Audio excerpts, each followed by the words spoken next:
Just before 9 o'clock tonight in Gaines Township in southern Kent County, our deputies were called to report of a shooting. Initial information revealed that there was a female that was shot in the arm. Arriving Kent County deputies located that female in the entrance to a mobile home community along South Division, just south of 60th Street. They initially rendered medical aid, and that female, I believe, is approximately 17 years old, is transported to a local hospital in stable condition at this time, and interviews are still underway. There's very limited information that we have as far as to where this incident took place, so we don't have an actual crime scene at this point, and there aren't a lot of details that are being provided. So as far as a suspect's description, I don't have one to give you at this point, and so detectives are currently working and deputies are working leads. The incident over my shoulder that you saw a little while ago, they had a description of people walking in the roadway as they were treating the females. They went to make contact with those people that were outside. An individual, they were not compliant, and they started to move away from officers' commands as they were attempting to see if they were involved or not as they were in the area.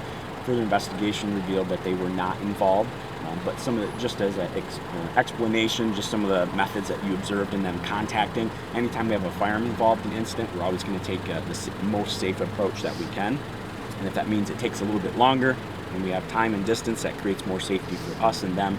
We can try to negotiate and communicate, and that person eventually did come out.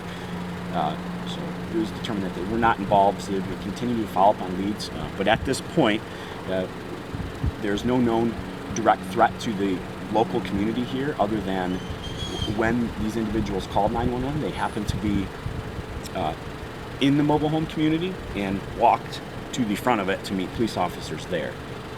So stable enough to walk out and meet us and then be taken to the hospital from there. So that's the very limited information I have at this point.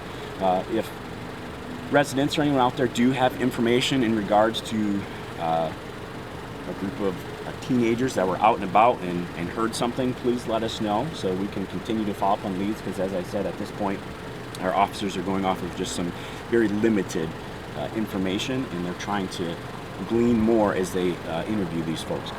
At this point, with the preliminary info, it sounds like there was approximately 3 people that were together that we know. One was received a gunshot wound to the arm, and the other people were not injured, however they are with that person. Anyone else that was involved tonight, we don't know at this point, but again, we're going to continue to work through the night to follow up on any leads. So if anyone does have any information, please contact the Kent County Sheriff's Office or Sun Observer.